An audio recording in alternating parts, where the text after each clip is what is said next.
Fission है ये दो तरह का होता है।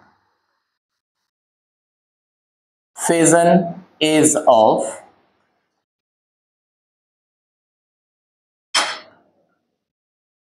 Two types. ये दो तरह का फिजन होता है। ऑलरेडी हम लोग आउटलाइन में पिछले क्लास में देखे थे, जिसमें they are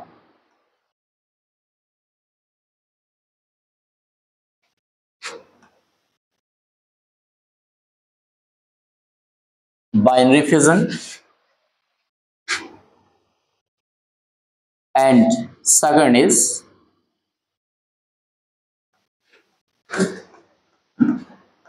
multiple fission। Multiple fission ये दो तरह का फिजन है, एक है बाइनरी और एक है मल्टीपल। और इसके बाद हम लोग देखेंगे कि बाइनरी फिजन क्या होता है, इसके बाद उसका डायग्राम कौन कौन से ऐसे ऑर्गेनिजम्स हैं जो बाइनरी फिजन से रिप्रोड्यूस करते हैं और कौन कौन से ऐसे ऑर्गेनिजम्स हैं जो मल्टीपल फिजन से रिप्रोड्यूस करता है। इस तमाम चीजों के बारे में हम लोग आज की क्लास में देखेंगे। तब तक के लिए इसको नोट कीजिए।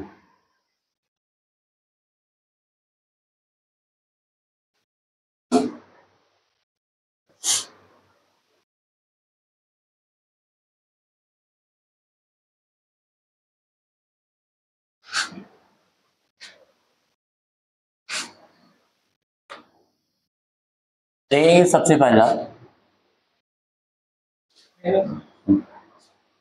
वह है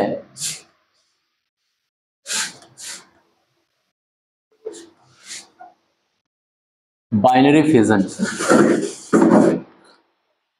बाइनरी फिजन, बाइनरी फिजन में सबसे पहले तो यह समझना है कि वैसा कोई भी इस अर्थ का ऑर्गेनिजम्स जो बाइनरी फिजन से रिप्रोड्यूस करता, वैसा कोई भी ऑर्गेनिजम्स जो बाइनरी फिजन से रिप्रोड्यूस करता हो वह नेचर में इमॉर्टल होता है, अमरणशील होता है, चाहे वो कोई भी ऑर्गेनिजम्स हो। अगर ऑर्गेनिजम्स इस बाइनरी फिजन से रिप्रोड्यूस करता है तो नेचर में कैसा होगा, इमॉर्टल होगा, अमरणशील होगा। अब इसमें देखेंगे कि ये है क्या बाइनरी फिजन। तो बाइनरी फिजन इज ऑल्सो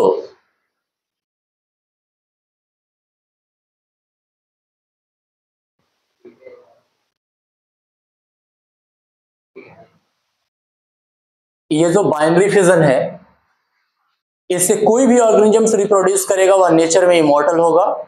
और दूसरी चीज कि बाइनरी फिजन एक तरह का एसेक्सुअल रिप्रोडक्शन है जिसमें एक पेरेंट ऑर्गेनिज्म का बॉडी स्प्लिट्स करता है, एक पेरेंट ऑर्गेनिज्म का बॉडी डिवाइड्स करता है और उससे दो नए ऑर्गेनिज्म का निर्माण होता है। इसमें हम लोग कह सकते हैं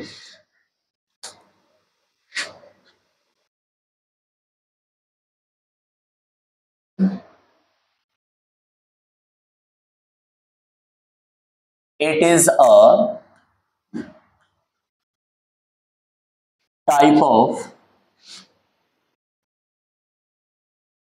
asexual reproduction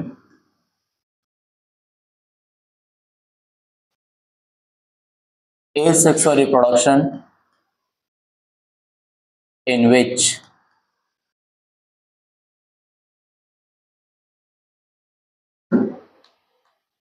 a parent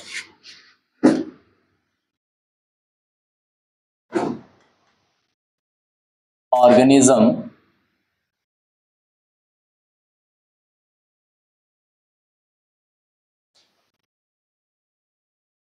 divides into two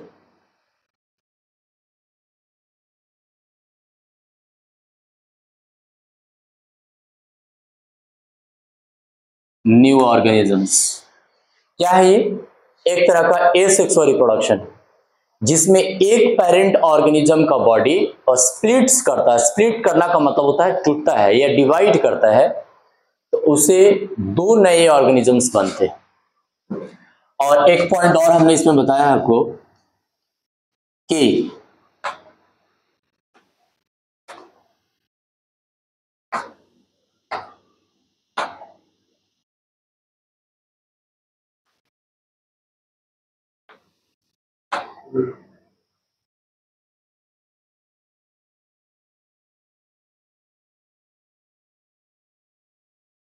organisms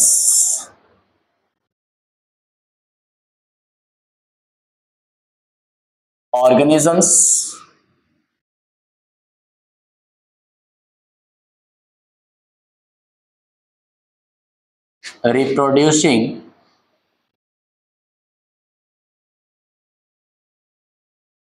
through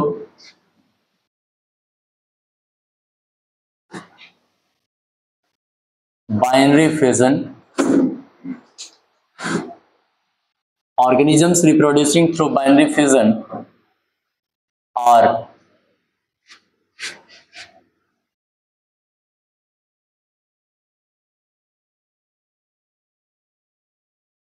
immortal in nature। वैसा ऑर्गेनिजम्स जो बाइनरी फिजन से रिप्रोड्यूस करता हो वह नेचर में इमोर्टल होता है, मतलब अमरणशील होता है, वो कभी खुद से मरता नहीं, जब तक कि किसी एक्सटर्नल एजेंट की मदद से, एक्सटर्नल फैक्टर की मदद से वो डेथ ना करे, एक खुद से डेथ नहीं करेगा। और इसके अंतर्गत में जब हम बात करेंगे कि बाइनरी फिजन का, कि बाइनरी फिजन चार तरह के होते हैं।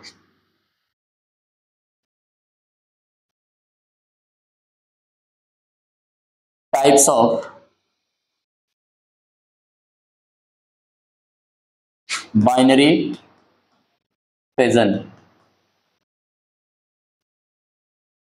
Types of binary fission. ये बाइनरी फिजन चार तरह का होता है, जिसमें सबसे पहला जो बाइनरी फिजन है, इस बाइनरी फिजन को हम लोग कहते हैं सिंपल बाइनरी फिजन।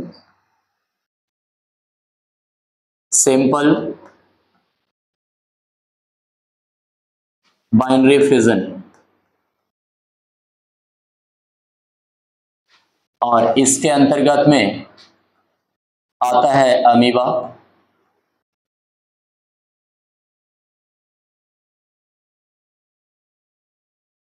सेकंड जो बाइनरी फिजन है वह है transverse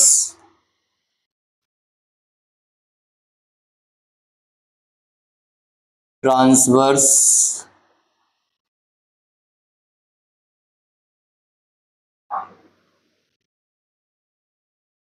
transverse binary fission. Transverse binary fission से रिप्रोड्यूस करता है paramecium,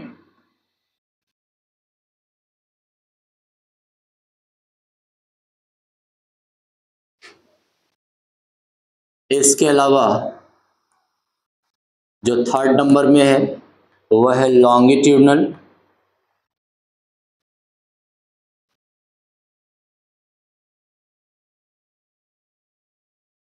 longitudinal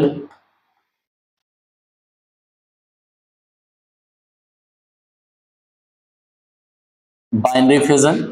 longitudinal binary fission जो जिसका लेंथ वाइज डिवीजन होता है, इससे रिप्रोड्यूस करता है वह है लेशमानिया डोनोवानी,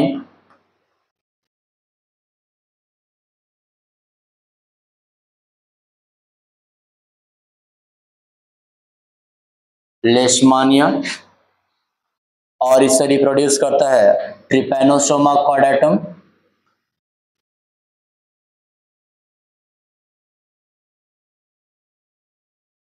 ट्रिपैनोसोमा। और इससे रिप्रोड्यूस करता है यूग्लेना,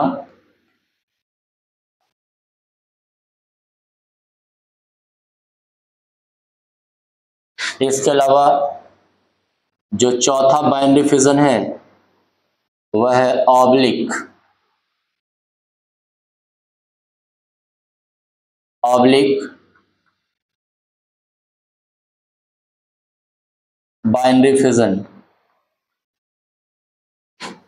ऑब्लिक बाइनरी फिजन से रिप्रोड्यूस करता है वह है सेरेटियम।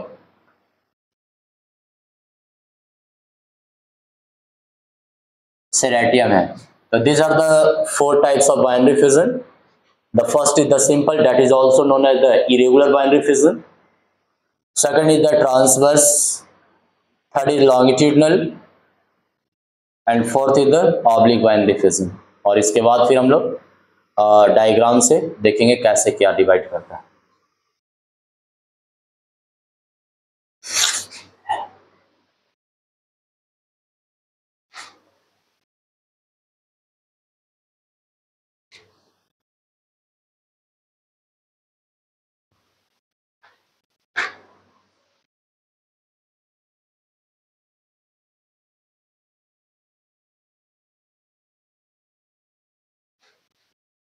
क्लियर?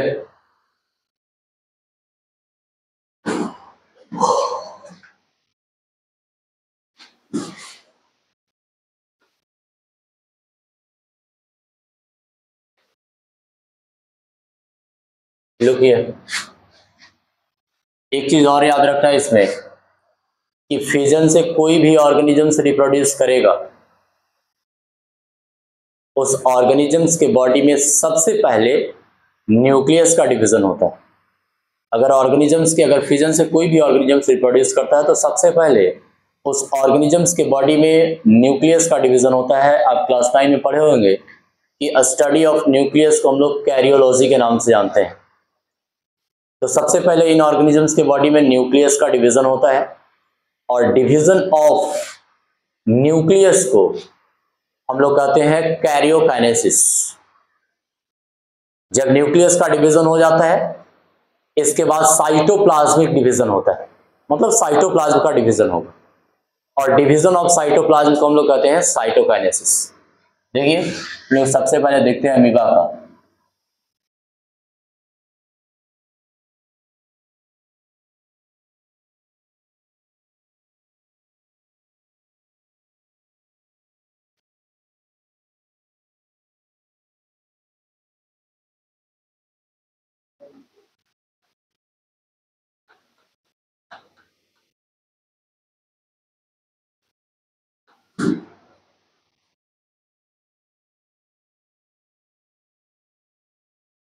ये अमीबा है,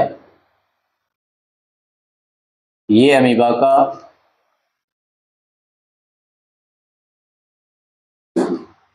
न्यूक्लियस है।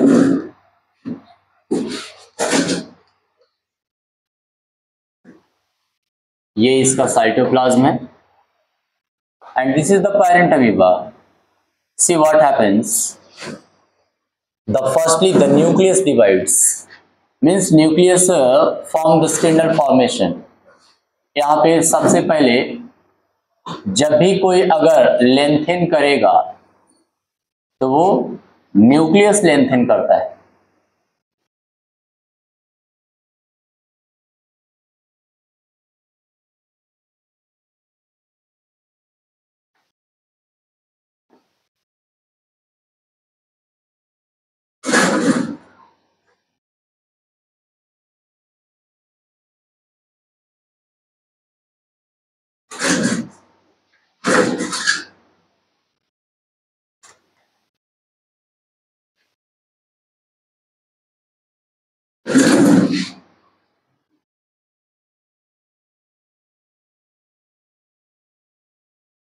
Nucleus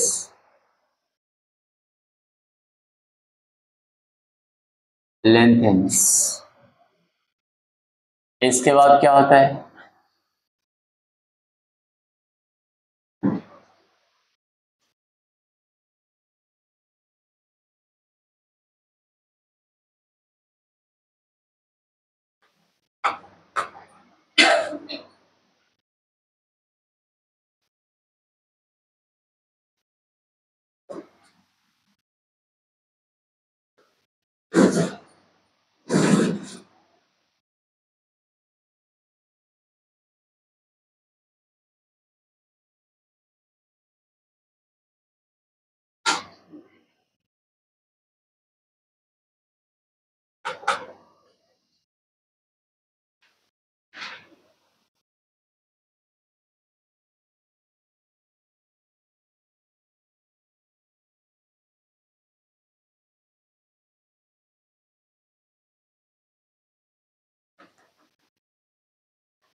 nucleus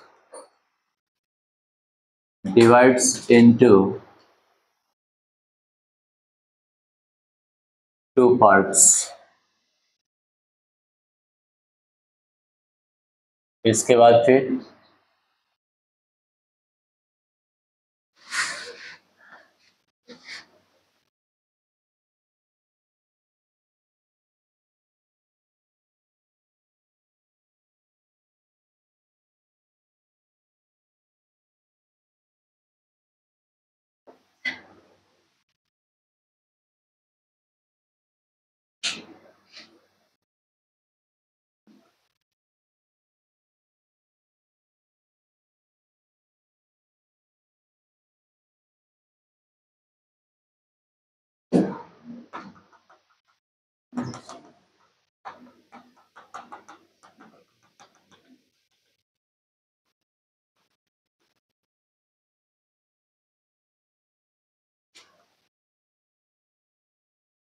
cytoplasm divides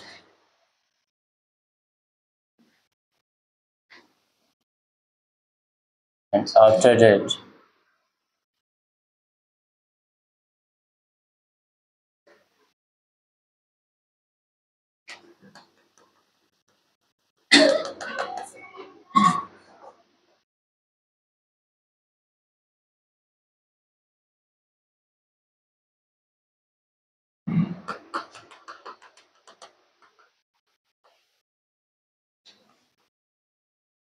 to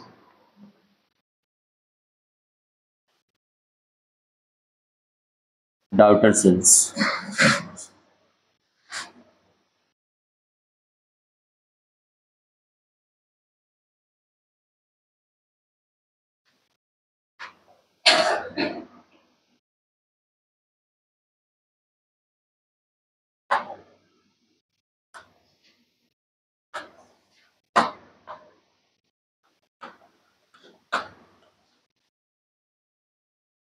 सही, तो सबसे पहले इसमें बताया कि न्यूक्लियस का डिवीजन होता है। तो न्यूक्लियस का डिवीजन होता है, तो डिवीजन ऑफ न्यूक्लियस को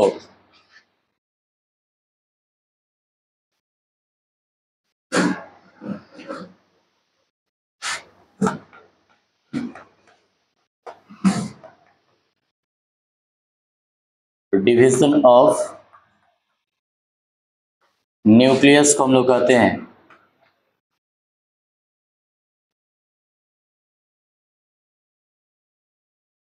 karyokinesis.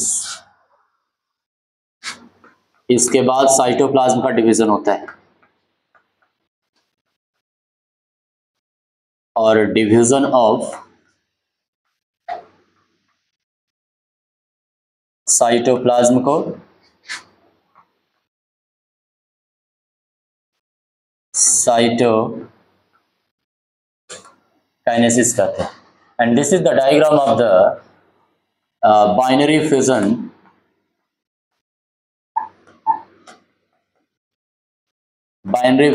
in amoeba.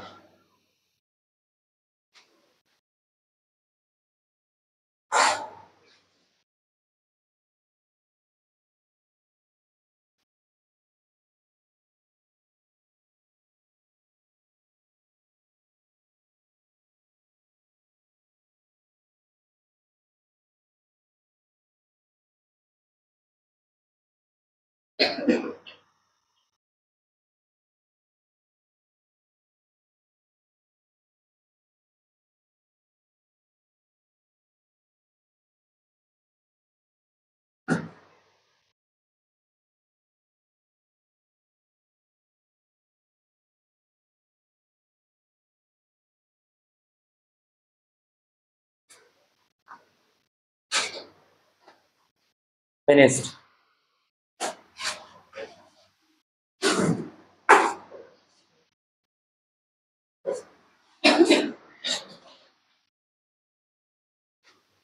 Next diagram I will discuss about the paramecium.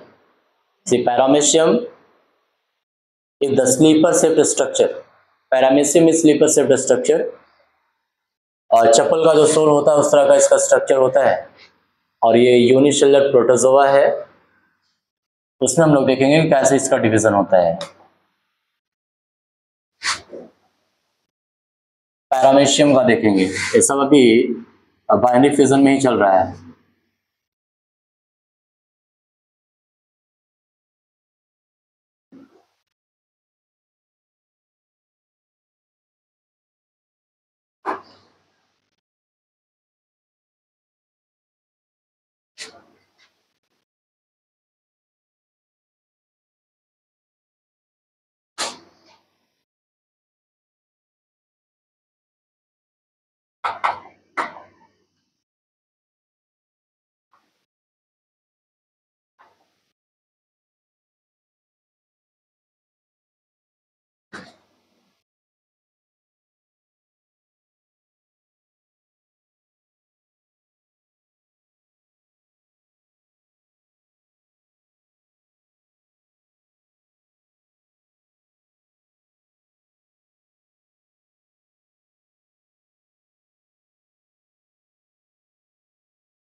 देखिए ये है बाइनरी फिजन इन पैरामेशियम, या कर सकते हैं ट्रांसवर्स बाइनरी फिजन इन पैरामेशियम। इसमें कॉन्ट्रैक्टाइल वैक्यूल पाया जाता है और इसके पास दो न्यूक्लियस है। पैरामेशियम के पास दो न्यूक्लियस होता है, एक बड़ा और एक छोटा। तो जो बड़ा वाला न्यूक्लियस होता है इसको हम लोग मैक्रो न्यूक्लियस कहते हैं, और जो छोटा होता है उसको हम लोग माइक्रो न्यूक्लियस कहते हैं। अब इसमें देखेंगे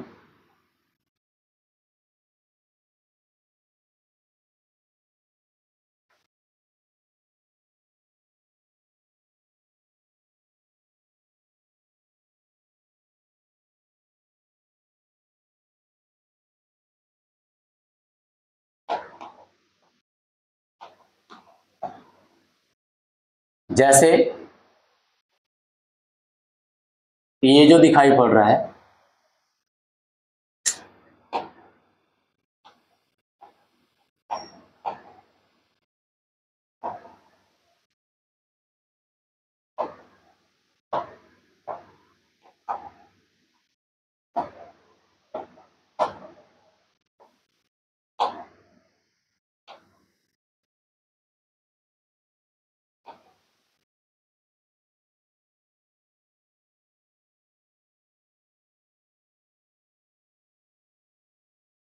ये जो है इसको हम लोग कहते हैं मैक्रो न्यूक्लियस।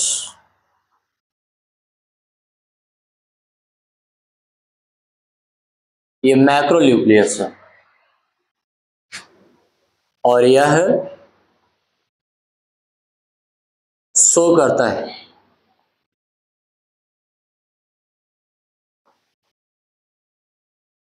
अब माइटोसिस डिवीजन। और ये जो छोटा न्यूक्लियस जो पाया जा रहा है इसको कहते हैं माइक्रो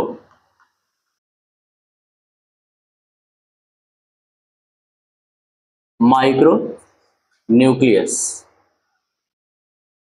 यह शो करता है माइटोसिस डिवीजन। तो देखिए इसमें भी फिगर में सबसे पहला जो है ये इसका न्यूक्लियस जो है वो लेंथन कर रहा है। सबसे पहला इसका जो बड़ा वाला जो न्यूक्लियस है जिसको हम लोग मैक्रो न्यूक्लियस कहते हैं, इसके बाद एक छोटा न्यूक्लियस है। इसमें एक चीज और आप देखेंगे कि जब पहले न्यूक्लियस का लेंथनिंग जब होता है तो लेंथनिंग से पहले ओरल ग्रुप्स इसमें भी दो बन जाते हैं। ओरल ग्रुप्स भी दो बन जाते हैं। हम लोग यहाँ पे लिख सकते हैं न्यूली फॉर्म्ड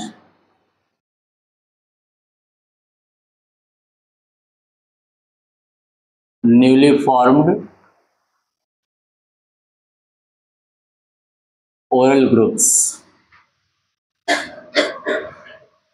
इसके बाद फिर क्या होता है, अब टॉप पे और बॉटम में दोनों जगह पे हम लोग देख रहे हैं कि यहाँ पे एक तरह का वैक्यूल होता है। यहाँ पे ये वैक्यूल होता है, इसका नाम है contractile vacuole, newly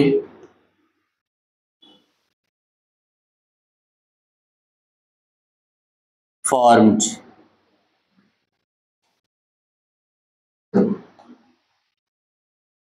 contractile vacuoles. याद रखेंगे एक चीज, ध्यान देंगे, ऑर्गेनिजम्स के बॉडी में फूड वैक्यूल पाया जाता है कब, जब वो भोजन को बाहर से एक्वायर करेगा। फूड वैक्यूल इन ऑर्गेनिजम्स के बॉडी में परमानेंट नहीं होता है। जब अमीबा या पैरामीशियम एक्सटर्नल सराउंडिंग से भोजन को कैप्चर करता है तभी जाकर के उस ऑर्गेनिजम्स के बॉडी के अंदर फूड वैक्यूल का निर्माण होता है। लेकिन कॉन्ट्रैक्टाइल वैक्यूल एक ऐसा वैक्यूल होता है इनके बॉडी में जो परमानेंट होता है, और इनके बॉडी में जो एक्सेस वाटर होते हैं या इनके बॉडी का जो नाइट्रोजिनस वेस्ट होता है, जो टॉक्सिक वेस्ट होता है, उस एक्सेस वाटर और नाइट्रोजिनस वेस्ट को बॉडी से बाहर एक्सपेल करने का काम, मतलब बॉडी से बाहर निकालने का काम जो होता है वह इसी कॉन्ट्रैक्टाइल वैक्यूल्स का होता है, जो कि परमानेंट होता है। इसका काम ही है ऑस्मो रेगुलेशन का, maintenance of water balance inside the body. Excess अगर वाटर होगा तो जितना पानी जरूरी है बॉडी को उतना रह करके और बाकी पानी को बाहर निकाल देता है। और इनके बॉडी में जो नाइट्रोजनस वेस्ट है, जो गंदगी है, जो ज्यादा हार्मफुल होता है, उसको भी बाहर रिमूव करने का काम कॉन्ट्रैक्टाइल वैक्यूल्स का होता है। और अनडाइजेस्टेड फूड मटेरियल को बाहर करने के लिए इनके बॉडी में अलग होता है। आपको याद होगा डाइजेस्टिव सिस्टम, जब उससे पहले हम बताए थे एक पैरामीशियम, तो उसमें एनल पोर पाया जाता है जिसको हम लोग साइटोप्राक्ट कहते हैं या साइटोपायसिस को कहते हैं। और यहां से ये अलग पैरामीशियम बनेगा।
तो देखिए दो टर्म समझना है यार, ये है इसका एंटेरियर पार्ट, ये है इसका पोस्टीरियर पार्ट। तो एंटेरियर पार्ट से अगर कोई पैरामीशियम बनता है तो उस पैरामीशियम को हम लोग प्रोनेटर नाम देते हैं। प्रोनेटर कहते हैं, बहुत इंपॉर्टेंट टर्म है, बहुत दूर दूर तक बुक में भी खोजोगे नहीं मिलेगा, तो वर्ड को एकदम ध्यान देना है। ये है इसका एंटेरियर पार्ट, क्योंकि इसमें जो डिवीजन होता है वो ट्रांसवर्स सेक्शन में होता है। तो ये एंटेरियर पार्ट से जो नया पैरामीशियम बनेगा इसको हम लोग कहते हैं प्रोनेटर। और ये है इसका पोस्टीरियर पार्ट। तो पोस्टीरियर पार्ट से जो पैरामीशियम बनेगा इसके लिए हम लोग टर्म्स देते हैं ऑफिस्थो। ऑफिस्थो। जो एंटेरियर पार्ट से पैरामीशियम बनेगा डेट इज द प्रोनेटर, और पोस्टीरियर पार्ट से जो बनेगा उसको हम लोग ऑफिस्थो कहते हैं। This is the transverse binary fission in paramecium, या डायरेक्टली लिखिए binary fission in paramecium.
Completed.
Finished. See one more important diagram that we can learn about the Leishmania donovani. Leishmania donovani, this is the protozoa which causes kala-azar. Leishmania donovani एक तरह का protozoa है जो कि बहुत ही important हम लोग को एनसीईआरटी में पढ़ना भी है और क्वेश्चन भी आता है 1 मार्क्स में कि कौन सा ऐसा प्रोटोजोआ है जो कालाजार को काउज कराता है. विच protozoa causes kala azar?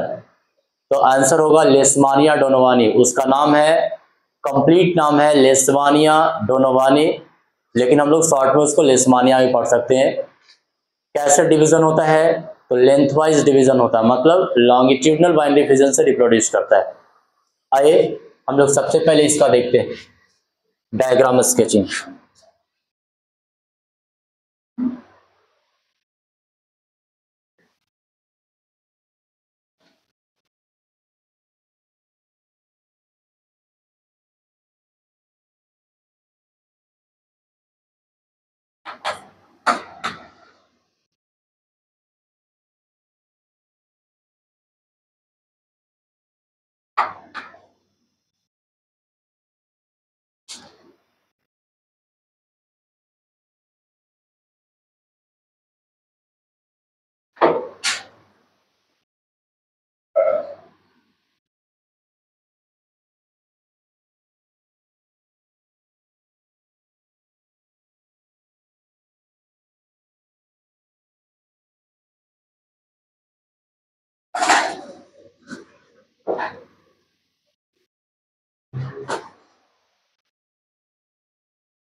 So this is the figure number A,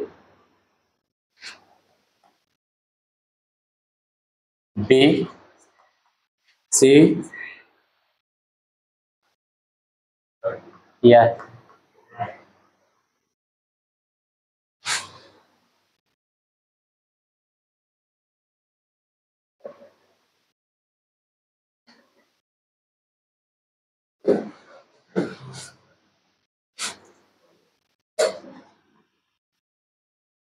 Look here.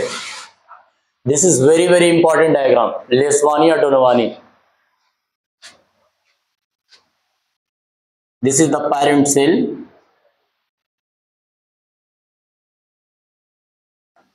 This is the parent cell. Flagellum.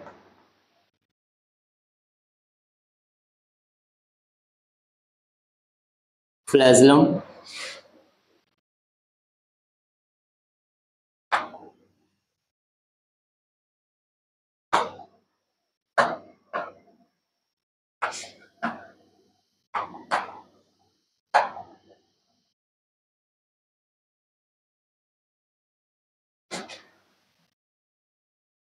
Division of nucleus.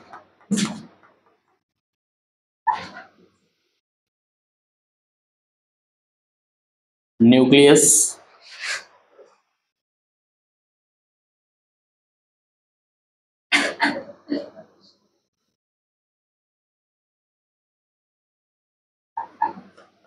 Cytoplasmic division.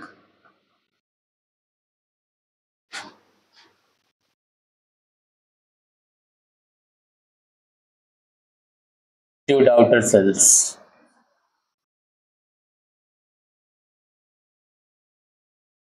Two outer cells. This is the diagram of the Leishmania. You can write the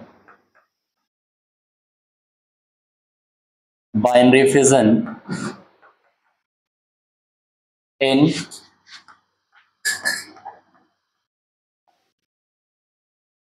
Leishmania,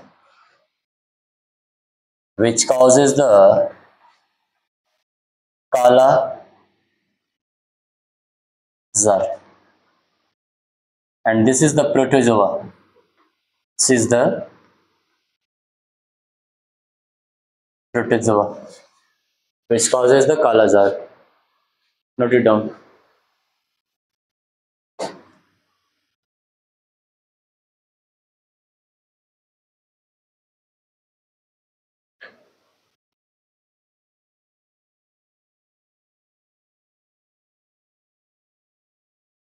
See where? Uh, yeah, this is the two Leishmania. Firstly, the cytoplasm divide. From here, another Leishmania. Here another. Nucleus already has divided over here. And यहाँ पे nucleus का division हो रहा है.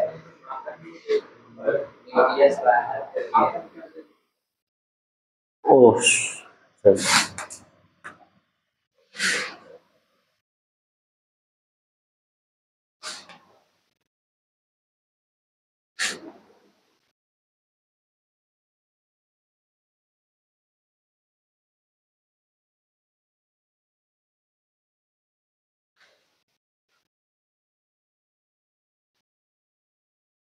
Finished.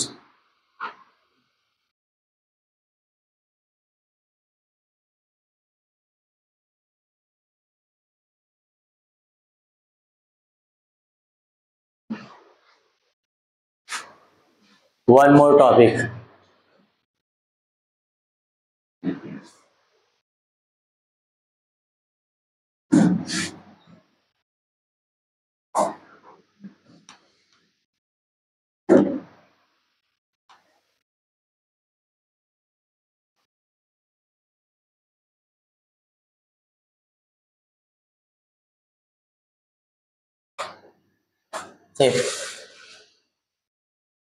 Next content is multiple fission.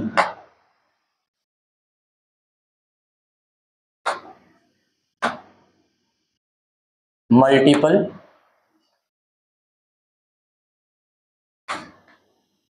Fission.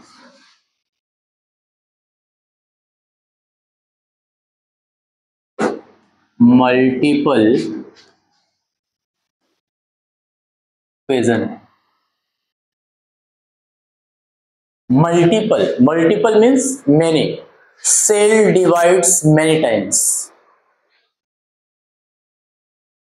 जब cell बहुत बार divide करता है तब हम लोग उसको कहते हैं मल्टीपल फिजन. या मल्टीपल फिजन भी एक तरह का एसेक्सुअल रिप्रोडक्शन होता है या एक तरह का सेल डिवीजन होता है जिसमें एक सिंगल सेल डिवाइड्स करता है तो उससे बहुत सारे नए सेल बनते हैं.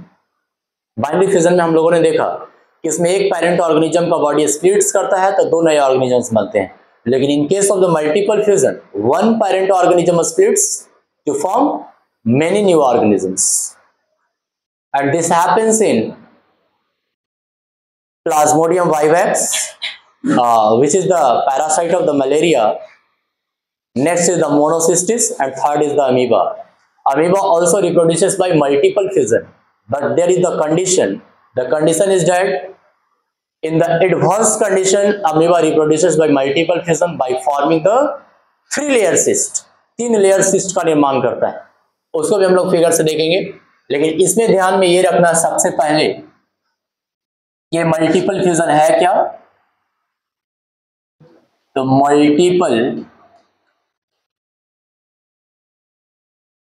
Multiple fusion is a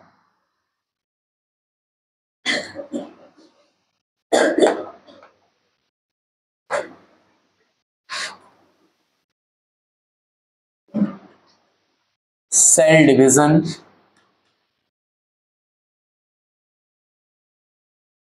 in which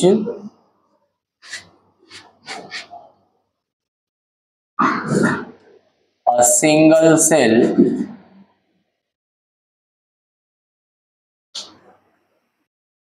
divides to form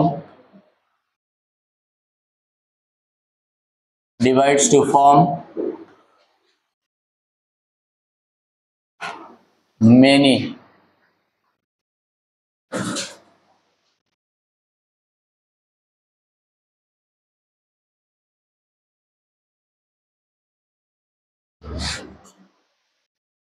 daughter cells simultaneously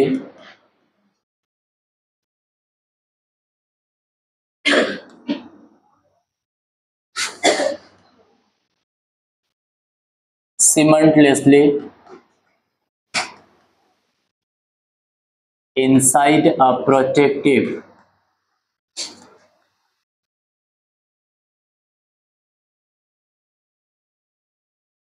covering called cyst। और नहीं तो फिर डायरेक्ट लिखेंगे सेल डिवाइड्स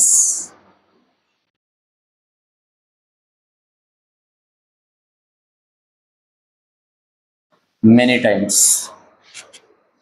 कौन कौन से ऐसे ऑर्गेनिजम्स हैं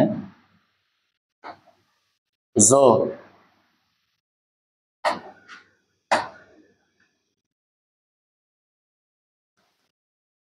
मल्टीपल फिजन से रिप्रोड्यूस करता है? तो इसके अंतर्गत में है प्लाज्मोडियम।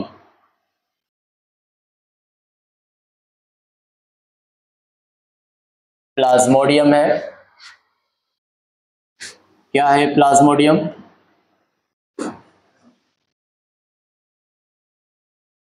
मलेरियल पैरासाइट है।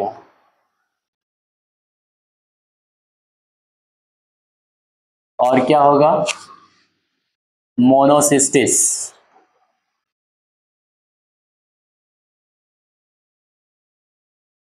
Monocystis and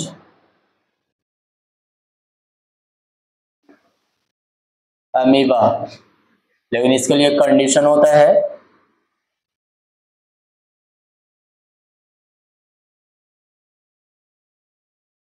adverse condition. Adverse condition में यह मल्टीपल फिजन से रिप्रोड्यूस करता है। आइए हम लोग देखते हैं सबसे पहला इसका प्लाज्मोडियम का क्या हिसाब किताब है। ऐसे look here, stop writing. Plasmodium है, किसी भी व्यक्ति को मलेरिया कब होता है? मलेरिया का कंडीशन है कि जब यह प्लाज्मोडियम या तो लिवर में और या तो आरबीसी में जाकर के मल्टीपल फिजन को शो करेगा, तब जाकर के किसी को मलेरिया होता है। लेकिन जब यही प्लाज्मोडियम लिवर और आरबीसी के पास पहुंच करके और मल्टीपल फिजन को जब शो करता है, तो इसके लिए टर्म्स जो हम लोग देते हैं वो देते हैं साइजोगोनी। साइजोगोनी टर्म देते हैं। मल्टीपल फिजन ही है, लेकिन वहां पे जब प्लाज्मोडियम लिवर और आरबीसी में जा करके पहुंच करके और एक प्लाज्मोडियम से कई प्लाज्मोडियम डिवाइड करता है, कई प्लाज्मोडियम बनाता है, तो वहां पे हम उसको मल्टीपल फिजन ना कह करके उसके लिए टर्म्स देते हैं साइजोगोनी। कैसे होता है आइए हम लोग देखते हैं फिगर से।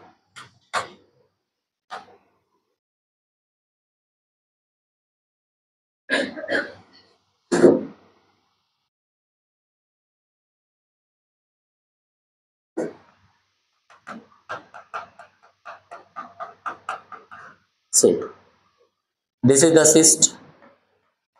Cyst is the outer protective membrane.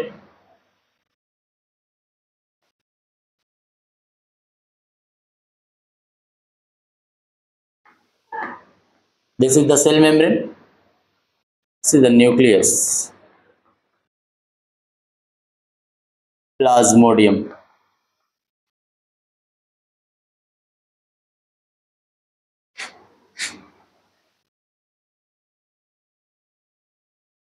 ये इसका न्यूक्लियस है। अब ये डिवाइड करेगा न्यूक्लियस। ये जो न्यूक्लियस है ये डिवाइड करेगा और डिवाइड करके सिस्ट के अंदर में कई सारा न्यूक्लियस बनाएगा।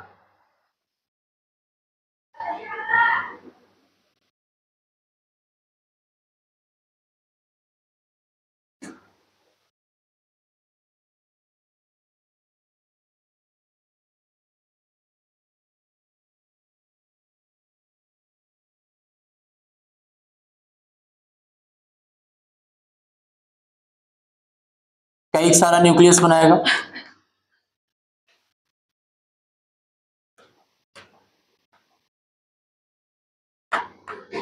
अब ये जो प्रत्येक न्यूक्लियस है ये स्मॉल साइटोप्लाज्म को बियर करेगा।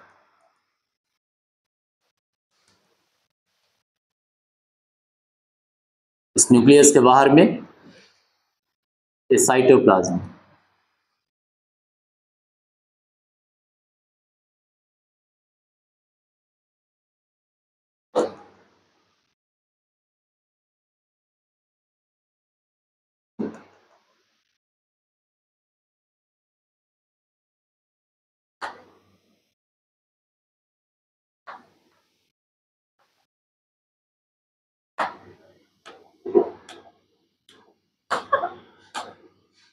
अब देखिए इसमें हम लोग दिखा सकते हैं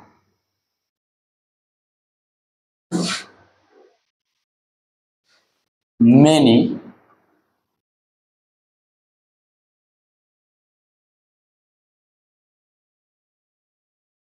daughter cells are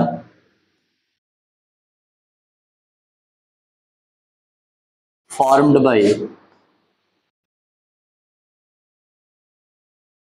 multiple fission.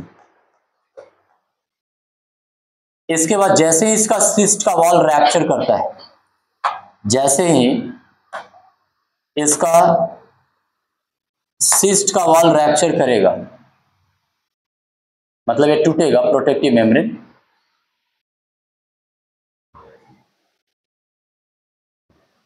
Small cytoplasm के साथ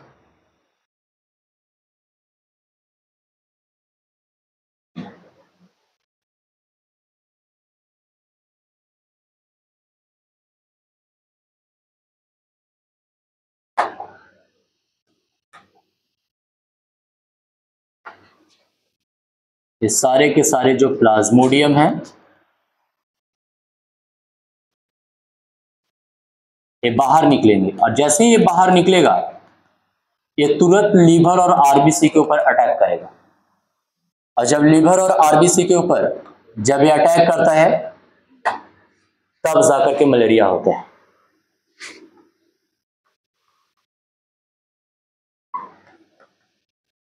डॉटर सेल्स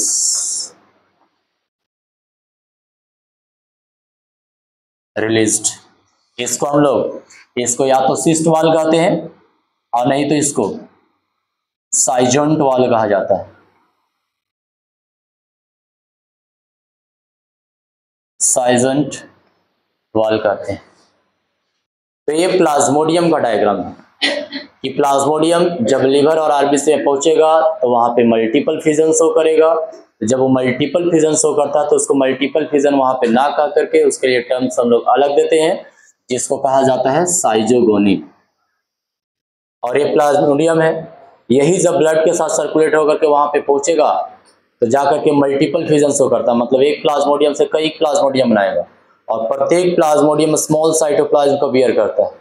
जैसे ही फिर इसका साइजेंट का वॉल सिस्ट का वॉल रैप्चर होगा, स्मॉल साइटोप्लाज्म के साथ सभी डाउटर सेल्स सभी डाउटर प्लाज्मोडियम बाहर निकलेगा और वो सीधा लिवर और आरबीसी के ऊपर क्या करेगा, अटैक करेगा। तो लिवर और आरबीसी के ऊपर जब अटैक करेगा ये तब जाकर के है वो मलेरिया होता है, अदरवाइज ऐसे मलेरिया नहीं होता है। इसके अलावा एक कंडीशन और है, यहाँ पे देखो एक और है, वह है इसका यहीं पे इसको एडजस्ट कर दे रहे हैं।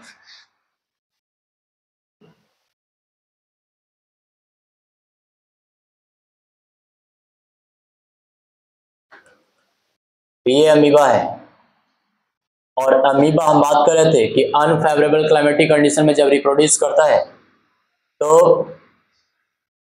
अपने बॉडी के बाहर में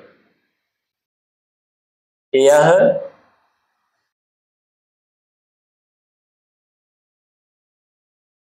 थ्री लेयर सिस्ट का निर्माण करता है। कितना लेयर? 3 लेयर सिस्ट का निर्माण करता है। और इसका भी जो एक न्यूक्लियस है ये डिवाइड करके और कई न्यूक्लियस बनाता है।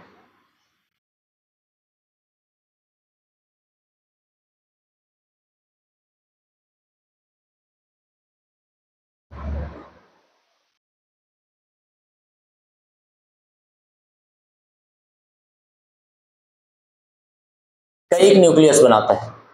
तो एक न्यूक्लियस डिवाइड करके जो कई सारा न्यूक्लियस जो इस सिस्ट के अंदर में बनाता है, इसके लिए हम लोग टर्म्स देते हैं स्यूडोस्पोर्स।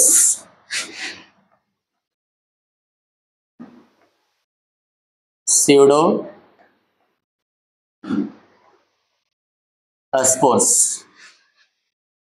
और यही फिर इसका एक फिगर यहां पे ऊपर में स्केच कर रहे हैं। यही फिर जब इसका सिस्ट का वॉल रैप्चर होगा तो ये सारे के सारे जो है और डाउटर सेल्स बाहर रिलीज हो जाएंगे। तो मेन इसका 3 लेयर सिस्ट है। एडवर्स कंडीशन का आने का मतलब है कि अनफेवरेबल कंडीशन। फेवरेबल कंडीशन में बाइनरी फिजन से रिप्रोड्यूस करता था और अनफेवरेबल कंडीशन में मल्टीपल फिजन से रिप्रोड्यूस करता है, जिसमें अपने बॉडी के बाहर में यह 3 लेयर सिस्ट का निर्माण करेगा और एक न्यूक्लियस डिवाइड करके कई सारा न्यूक्लियस बनाएगा और सारे न्यूक्लियस को हम लोग स्यूडोस्पोर्स कहते हैं।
Finished.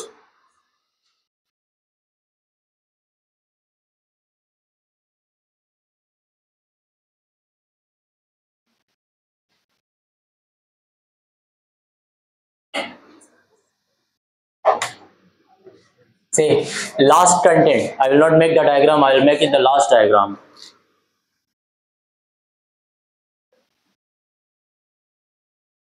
Last diagram.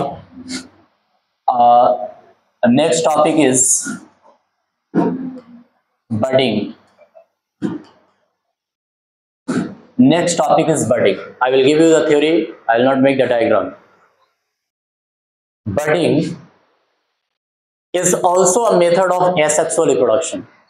Budding भी जो है asexual reproduction का मेथड होता है, जिसमें एक पेरेंट ऑर्गेनिज्म के बॉडी के बाहर में एक आउटग्रोथ निकलते हैं, जिस आउटग्रोथ को हम लोग बड्स कहते हैं. Buds is what? Buds is a bulb like projection which is formed by the division.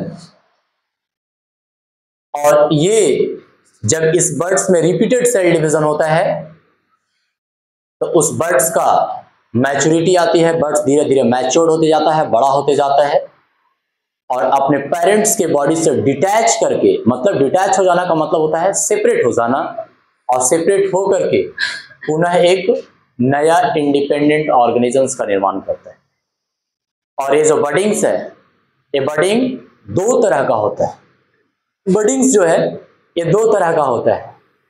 एक को हम लोग कहते हैं एक्सोजीनस बडिंग और एक को कहते हैं एंडोजीनस बडिंग. तो जिसमें बर्ड्स बॉडी के अंदर बनता है that is the indigenous budding, और जिसमें बर्ड्स बॉडी के बाहर बनते हैं उसको क्या बोलते हैं? Exogenous budding. Continue.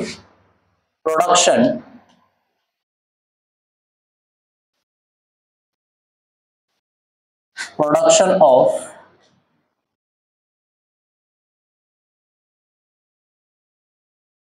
New organism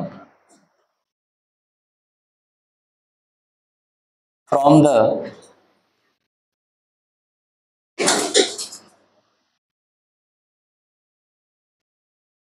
outgrowth of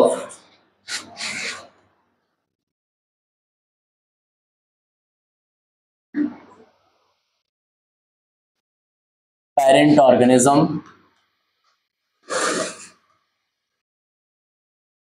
is known as budding.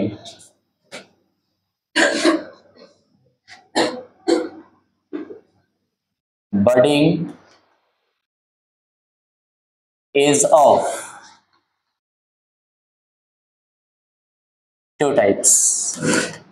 दो तरह का बडिंग्स होता है। सबसे पहला जो बडिंग होता है that is the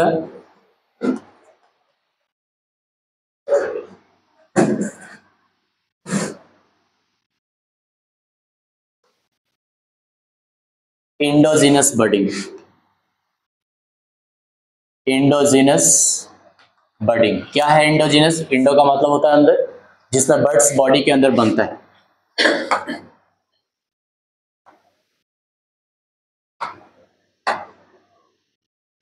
budding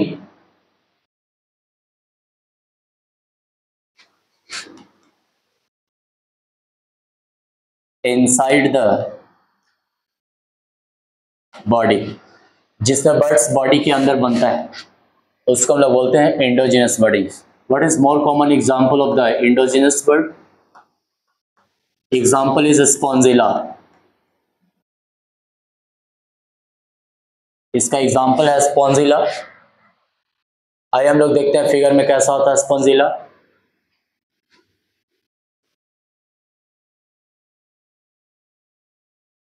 ये है स्पॉन्जिला, इसका वासेपिड स्ट्रक्चर होता है।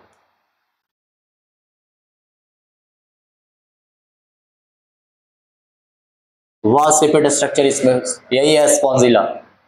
और बर्ड्स जो बनते हैं इसके बॉडी के अंदर बनता है। याद रखेंगे एक चीज कि अगर बर्ड्स बॉडी के अंदर बन रहा है, सपोज बर्ड्स यहां पे बन रहा है, तो इसके अंदर में जो बर्ड्स बन रहे हैं, यहां जो बर्ड्स बन रहा है, इसको हम लोग बर्ड्स ना कह करके इसको हम लोग कहते हैं जेमुल्स। इसको जेमुल्स कहा जाता है। अगर स्पॉन्जिला के बॉडी के अंदर में बर्ड्स बन रहा है तो वो बर्ड्स नहीं है, उस बर्ड्स का बर्ड्स ही है, लेकिन उस बर्ड्स का क्या नाम पड़ता है? जेमुल्स कहते हैं। क्या होता है जेमुल्स का एक्चुअल डायग्राम क्या है, कैसा होता है जेमुल्स? आइए एक और डायग्राम देखते हैं।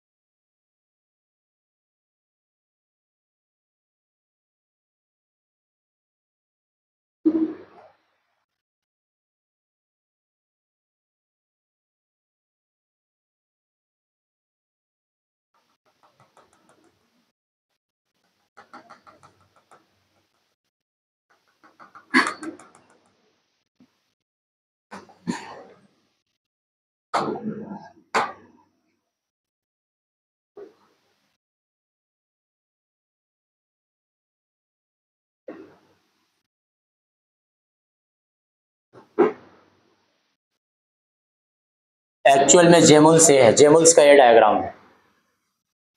और ये जो जेमुल्स है, ये बाहर में जो डॉटिंग दिखाया गया है, दिस इज द जेलाटिनस मटेरियल। ये जेलाटिनस मटेरियल है जो इस जेमुल्स को सराउंड करता है, और वह जेलाटिनस मटेरियल इसको ड्राई होने से, इसको सूखने से क्या करता है? बचाता है। और ये जो है, ये ओपनिंग है, इसका नाम है माइक्रोपाइल। माइक्रोपाइल, और ये सब जो ट्रायंगल की तरह दिखाई पड़ रहा है, दिस इज द स्पिकुल्स। स्पिकुल्स क्या करता है? स्केलेटल सपोर्ट देता है।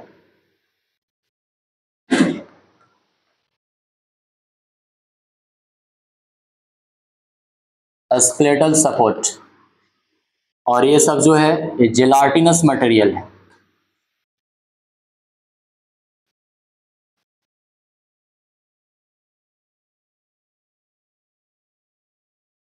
जेलाटिनस मटेरियल जो कि इस जेमुल्स को ड्राई होने से, इसको सूखने से बचाता है।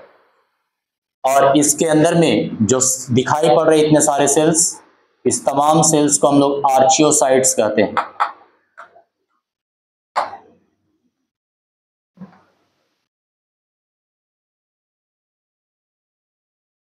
आर्चियोसाइट्स कहते हैं। तो कैसे नया ऑर्गेनिज्म, कैसे नया स्पॉन्जिला बनता होगा? तो ये जो माइक्रोपाइल है, ये किसी सबस्ट्रैटम से अटैच होता है, और इसके बाद यही ओपनिंग है, यहां से सारे सेल्स बाहर निकलेंगे और फिर जहां जाएगा फिर वहां पे नया स्पॉन्जिला बनेगा। तो ये एक्चुअल में जेमुल्स है। इसमें माइक्रोपाइल होता है, इसका ओपनिंग है, इसी ओपनिंग से या इसका सेल जो आर्चियोसाइट्स है, सेल का नाम है, ये बाहर निकलता है। इस सेल को ड्राई होने से, सूखने से बचाता है जेलाटिनस मटेरियल, और इसको सपोर्ट देने का काम करता है, इसका नाम है स्पिकल्स। और यही सेल यहां से माइक्रोपाइल से बाहर निकलेगा, फिर नया स्पॉन्जिला बनेगा।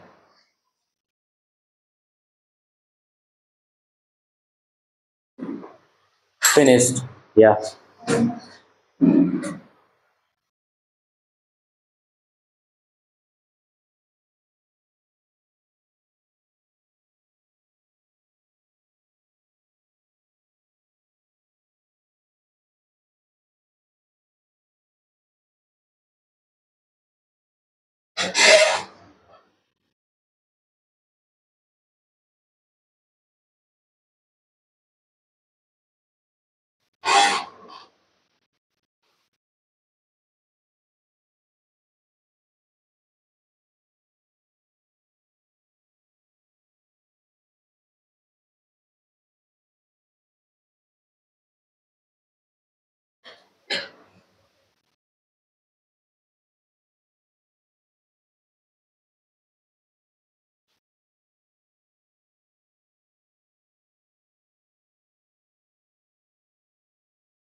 finished. Say next. Second budding is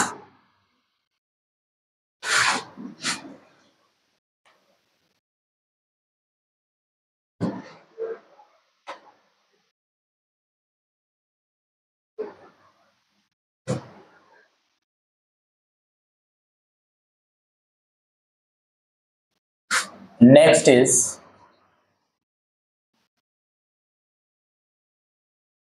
exogenous. Exogenous budding. Exogenous budding. Exogenous budding, budding outside the body. इसमें बर्ड्स जो बनते हैं बॉडी के बाहर बनता है। बडिंग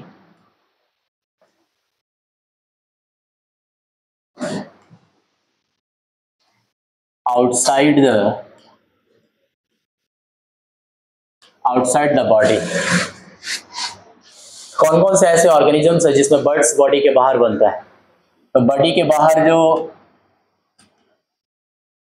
बर्ड्स बनते हैं उसमें एक है वह है ईस्ट